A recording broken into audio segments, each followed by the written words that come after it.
placing Mozambique on a path that gives younger generations opportunities for social mobility is essential. That's the view of Sam Jones from the United Nations University. He's currently working in Maputo, working with the Mozambique Ministry of Economy and Finance. Jones says the post-election violence that's been raging in the country is not only about contested election results, but reflects widespread disenchantment with the status quo, including limited social mobility for many. Jones joins us now from Maputo. Sam, thank you so much for your time. You wrote a little while ago that post-election squabbles are nothing new in Mozambique, but this time feels different. Why do you say that? Great. So first of all, thanks very much for having me on.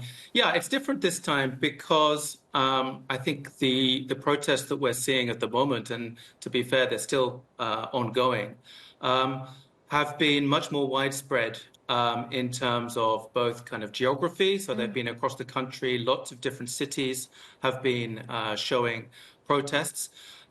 They've been going on for more time than previously.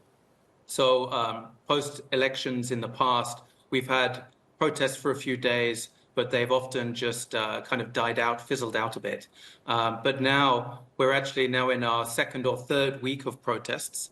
And finally, I would say that it's also broadening in terms of the socio-economic participation. So we're actually now seeing middle classes joining in the protests in terms of banging of pots and pans and so on.